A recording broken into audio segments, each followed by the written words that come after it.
Sociedades está de volta. O prédio onde funcionava o Juizado de Pequenas Causas do Estado está abandonado. A TV Meio Norte recebeu denúncias e a repórter Suzy Souza foi conferir a situação do local. Este prédio, localizado aqui na zona sul de Teresina, sediou por muito tempo o Juizado de Pequenas Causas do Estado. De acordo com denúncias de moradores e comerciantes da área, hoje ele serve apenas como ponto de usuários de drogas e esconderijo de assaltantes.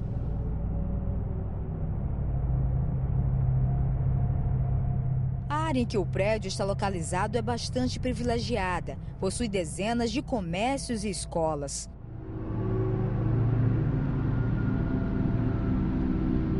O acesso às dependências do local é fácil, afinal ele permanece aberto. A estrutura do prédio está danificada, as paredes estão rachadas, não existem mais portas e nem janelas. No teto, o forro está caindo. O lixo e o mato estão tomando de conta do local. Por aqui é possível encontrar todo tipo de objeto: roupas, preservativos, garrafas. Mas o que mais predomina no local são as latinhas de refrigerante cortadas ao meio, que são usadas pelos usuários de drogas para o consumo do crack. O mau cheiro é intenso, motivado pela grande quantidade de fezes espalhadas por toda parte. Dona Tereza Gaioso mora ao lado do prédio e revela que já teve sua casa assaltada pelos frequentadores do local. Eu já entrado na minha casa 2 vezes. Eu já tive que subir a cerca, botei lá em cima, porque eles estavam passando do telhado para o outro. Porque eu já recorri até a prefeitura para tirar esse lixo daqui, que está sendo no depósito. E aí dentro está cheio de ladrão. Lúcia Sena explica que sai mais cedo do trabalho porque teme ser assaltada, já que para pegar o ônibus precisa passar pelo prédio. Não só eu, mas as outras colegas também que trabalham ali perto daquele hotel que tem ali embaixo, quase todas já foram assaltadas. Que a gente tem medo, tem, né? Tem que alguém tomar as providências desses locais, não só aqui, mas tem tantos lugares aí que estão à deriva, né? Estão aí tudo abandonado e o poder público acho que não faz nada ou não quer fazer, eu não sei bem o que é. E a gente corre risco, sim.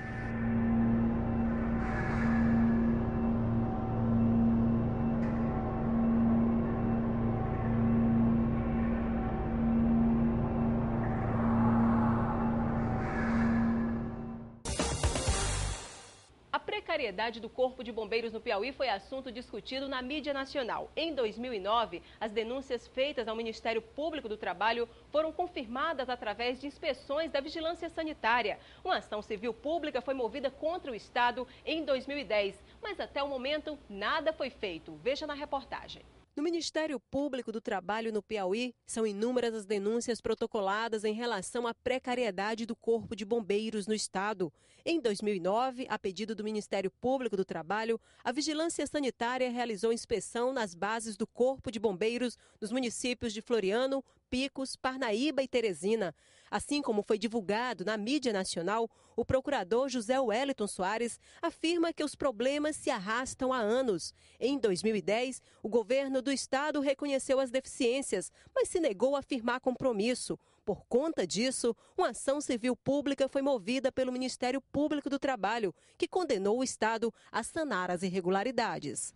As associações continuam aí a denunciar, as próprias matérias que foram veiculadas na imprensa, ratificaram que a situação continua grave, se não mais grave ainda, e o Poder Judiciário dará uma resposta a contento, certamente, para esse problema. Os anos se passam e os problemas não se resolvem. Assim como falta de estrutura dos carros, os bombeiros no Piauí não dispõem de equipamentos de segurança individual e se arriscam no manuseio de cadáveres feito de forma aleatória. A Associação dos Bombeiros continua fazendo o trabalho de fiscalização. A associação ela vem apurando essa condição do meio ambiente de trabalho militar, do bombeiro militar, desde o ano de 2008, onde a gente fez um levantamento que culminou na denúncia realizada para o Ministério Público do Trabalho. De lá foram feitos vários levantamentos, inspeções, vistorias pelo Ministério Público do Trabalho, também pela Vigilância Sanitária, onde culminou em uma ação pública, ação civil pública, sobre o meio ambiente de trabalho do bombeiro, onde o governo do Estado, o governador do Estado e através da sua assessoria jurídica, eles perderam a causa e foi determinado que ele pudesse resolver o problema do ambiente de trabalho do bombeiro militar no prazo de 180 dias. Para dar cobertura ao Estado, o número de policiais militares deveria crescer consideravelmente no Corpo de Bombeiros. Só na capital teresina esse número deveria triplicar. Contudo, apesar da carência, o Ministério Público do Trabalho chama a atenção para um fato alarmante. Boa parte dos policiais militares que atuam no Corpo de Bombeiro na capital piauiense estão prestando serviço dentro do aeroporto, ao invés de estarem prestando serviço à sociedade. É lamentável, sobretudo porque se o efetivo hoje existente de bombeiros no Piauí é muito, mas muito aquém daquele que é preconizado pelas normas internacionais de segurança, se nosso efetivo é bem reduzido, obviamente que todos esses homens deveriam estar atendendo à sociedade como um todo. O governo do estado anunciou esta semana que vai investir mais de 2,5 milhões de reais no Corpo de Bombeiros. E a gente segue agora com os destaques do jornalista Egídio Brito, falando o que foi realmente fatos da semana. Olá, muito boa noite. Você acompanha agora o que foi notícia na semana. O diretor do SEM, Chagas Bisneto, foi preso por indisciplina esta semana. Intimado 4 vezes, ele não compareceu às audiências para explicar detalhes do motim de 2011. O capitão foi preso por indisciplina. Diretor do SEM, Chagas Bisneto, foi intimado 4 vezes a prestar depoimentos sobre denúncias de graves problemas no centro. Como não obedeceu, acabou preso e se encontra no QCG. Houve a desobediência à intimação do delegado e, via oblíqua, a recusa de obediência à ordem legal de superior hierárquico seu, que o intimava a comparecer à delegacia. Então, isso está tudo nos autos, foi lhe dado ampla defesa do contraditório, e se trata de uma indisciplina que o regulamento não tolera, e o que foi feito foi simplesmente a aplicação da lei ao caso, e o capitão ele está, de fato, detido por 2 dias, em virtude dessa desvio de conduta. A transgressão disciplinar não vai tirar o cargo de diretor do capitão, que em 48 horas deve ser solto. Bisneto tinha que esclarecer sobre as causas de um motim que aconteceu no SEM em 2011. Simplesmente isso. E deliberadamente ele decidiu não comparecer, sem dar nenhuma satisfação ou justificativa por que não fez. Inclusive foi intimado, verbalmente aqui na corregedoria, para poder se explicar por que não fez e também não compareceu. O capitão conversou com nossa equipe de reportagem, mas não quis gravar a entrevista. Disse que não foi às audiências porque estava ocupado trabalhando no SEM. Os mototaxistas compareceram à Câmara de Vereadores e seguem na luta pelo combate aos clandestinos. Eles querem uma ação por parte da fiscalização da Prefeitura. A concentração dos mototaxistas aconteceu em frente à Câmara de Vereadores de Teresina. No plenário, a categoria esperava para ser recebida pelos vereadores. Dezenas de profissionais estão insatisfeitos com a ação dos clandestinos. Nossa vida como mototaxista, principalmente os padronizados, não está muito boa devido à concorrência em mais de 100%. Tem muito mais clandestinos ou piratas do que os legalizados. E além do mais, os clandestinos são altamente violentos, são valentes mesmo. Tem ponto de mototáxi, que tem aquela plaquinha da Estran, que os clandestinos se apossaram e não deixa o padronizado nem cortar.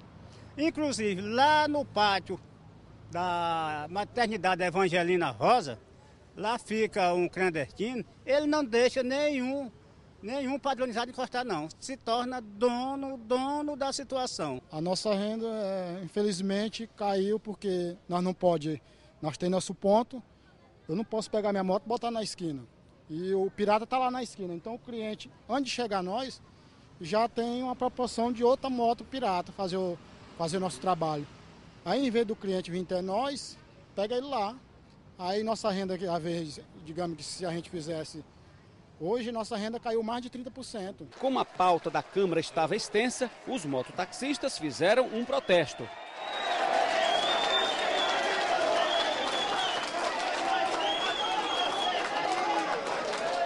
O presidente Rodrigo Martins garantiu que uma comissão iria ser recebida. Nós estamos aqui na Câmara Municipal para dizer para os vereadores que nós não aceitamos mais uma nova licitação e vamos até a Prefeitura Municipal para a gente cobrar da S-Trans a fiscalização que não é feito.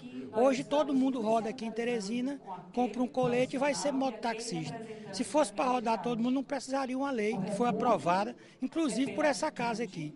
Então o sindicato, junto com os mototaxistas, tomaram essa atitude e agora nós não abrimos mais de jeito nenhum. Inclusive, nós queremos que o próprio prefeito possa estar exigindo do S-Trans que faça a fiscalização naqueles que fazem o serviço hoje ilegalmente. O presidente do Sindicato dos Mototaxistas de Teresina continua com a mesma afirmação. Segundo eles, alguns vereadores compartilham com as atitudes dos mototaxistas clandestinos. Fomos procurados pelos clandestinos há 2 meses atrás, onde pediam um cadastro do S-Trans. O que Selene e Coronel Edivaldo Marques fez? Fizemos esse elo entre a classe e o S-Trans e o Poder Executivo. E pedimos que fosse feito um cadastro, um recadastramento para a gente ficar a par também da situação. Não é que nós estamos apoiando nem categoria A nem categoria B. Nós, como legisladores, estamos cumprindo o nosso papel de intermediar. Muito justo, até porque quando você legaliza e formaliza a questão dos mototaxistas, você está dando inclusive segurança para a sociedade. Quando você não fiscaliza, deixa lá vão ter, o que acontece? Tem muito marginal que se utiliza dos serviços do mototáxi para fazer tráfico de droga, para fazer sequestro, para fazer assalto, enfim, e você não tem um instrumento para ir atrás. Já os mototaxistas legalizados, você tem como fiscalizar e, inclusive, melhorar o serviço para a sociedade de Teresina. Então, sou inteiramente a favor da proposição deles aqui. Os mototaxistas são uma classe nobre que vem trabalhando todo dia com esforço. Somos contra a questão dos clandestinos, né? Eu acho que tudo tem que haver dentro da legalidade. Que se regularize isso, que os pais de família que diariamente se submetem ao trabalho de mototaxista devem ser incentivados. Nós ficamos por aqui. Outras notícias, acesse agora o portal meionorte.com. Uma ótima noite para você. Professora da cidade de Altos denuncia que um homem identificado como Paulo César, se passando por representante de programas federais, está aplicando golpes em escolas. A professora conta que o homem, aparentando 40 anos de idade, se identificou como Paulo César, em uma escola estadual na qual trabalha em Altos e que prefere não revelar o nome, e afirmou que era um representante de programas do governo federal. Coincidentemente, um dos programas que concede laboratórios de informática para unidades de ensino foi o escolhido pelo farsante como objeto da tentativa de golpe. O homem passou a oferecer computadores, câmeras digitais e televisores a preços bem abaixo dos praticados no mercado. Uma das professoras caiu no golpe e pagou R$400. Ele chegou, pediu para ver a sala. Nós estamos aguardando, então, né? Ele pediu para ver a sala, depois foi para a nossa sala dos professores e como você sabe, essas pessoas, quando eles vão dar um golpe, eles já vêm bem munidos de informação, né? A gente soube até que ele esteve no município antes, colheu informação sobre os gestores, sobre a prefeita, o secretário de educação, então ele já chegou bem munido de informação. Bem apresentado, o homem não levantou suspeita e ainda disse que havia passado pela Secretaria de Educação antes de seguir para a escola. A professora alerta que um dos problemas enfrentados por algumas escolas é a falta de vigias que controlem a entrada de pessoas. Uma das falhas, infelizmente, das nossas escolas é que não existe pessoal adequado, qualificado, um porteiro que barre esse tipo de pessoa na porta da escola, né? A minha escola mesmo que eu dou aula, ela tem um vigia, um dia sim e 2 não. Neste caso, o estranho teve livre acesso à unidade. Antes de sair da escola, os professores ainda conseguiram anotar o número da placa NNG 7002, que estava em um veículo Siena, mas tudo indica que a placa seja clonada. Quando eu e o professor começamos a observar que tinha uma coisa errada, o professor levantou, foi ver a placa do carro, né? A gente anotou a placa do carro, era um Siena, NNG 7002 a placa, né? E começamos a observar esses erros grosseiros de ortografia. O professor conseguiu tirar uma foto dele. Então, assim, a gente meio que já suspeitava que era um golpe, mas não queria acreditar que era, né? Então a gente aguardou até 1h30 da tarde, que foi o prazo que ele pediu, né? Que iria trazer os equipamentos que as professoras pediram e o nosso laboratório de informática. Ele chegou até a pedir um lanche para a equipe que ia montar a equipe. A professora conta que o golpista já passou por Caxias, no Maranhão, e por Boa Hora, município próximo a Altos, e faz um alerta para que outras pessoas não sejam enganadas. O caso já foi comunicado à polícia e qualquer informação sobre o golpista pode ser repassada pelo telefone 3262-2045. A última informação que eu tive é que ele passou em Caxias. Só que em Caxias ele não conseguiu entrar porque lá as escolas estão bem munidas, né? Você não entra numa escola assim. Tem um porteiro, você tem que se identificar e tudo, né? Então, assim, a entrada dele na nossa escola foi meio que também uma fragilidade das próprias escolas do estado, né? Como você vê os últimos acontecimentos aí de pegar a criança, de tudo. Quer dizer, qualquer pessoa tem livre acesso a uma escola, né? Brigas, ameaças ou rebeldia são alguns dos motivos pelos quais crianças e adolescentes saem de casa sem deixar nenhuma informação para a família. No Piauí, dados da Polícia Civil mostram o crescimento acelerado no número de desaparecidos. Centenas de famílias no Piauí vivem o drama de ter parentes desaparecidos. Dados da Polícia Civil mostram o crescimento acelerado nos últimos anos. Só para se ter uma ideia, em 2010, 89 casos foram registrados. No ano seguinte, o número subiu para 189 registros. E em 2012, só no primeiro semestre do ano, 159 desaparecimentos de pessoas foram contabilizados.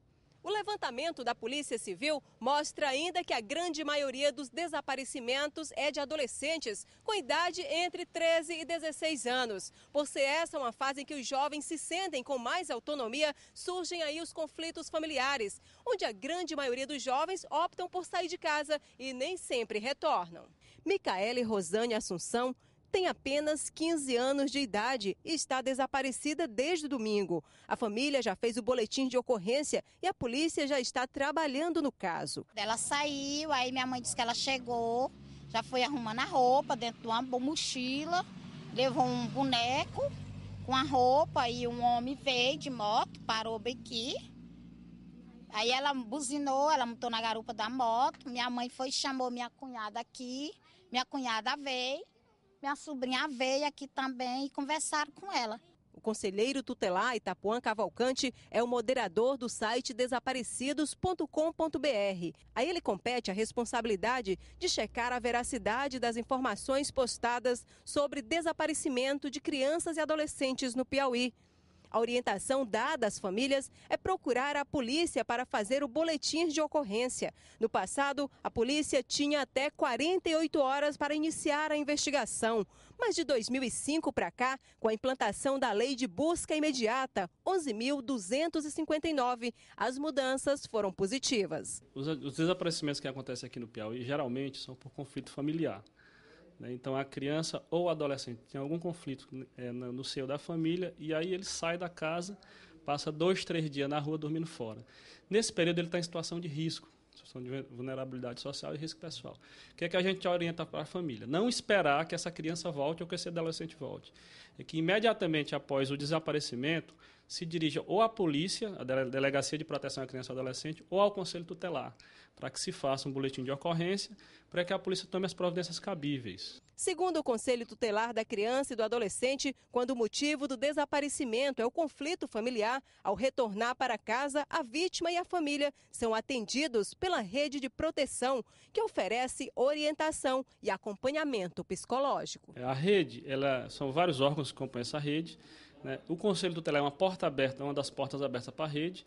Quando a gente tem um evento dessa forma, a gente encaminha para os CREAS, os CRAS, dependendo da situação, pode ir até para uma casa de acolhimento. Às vezes a criança está passando por negligência dentro do seio da família. Se você não consegue colocar a criança numa família extensa, você encaminha para uma rede de proteção, de uma casa de acolhimento. Claro que é o último caso. É o último caso você colocar o adolescente ou a criança numa casa de acolhimento. Mas o mais imediato é assim, caminha para um tratamento psicológico, para um acompanhamento, mas toda a família em si.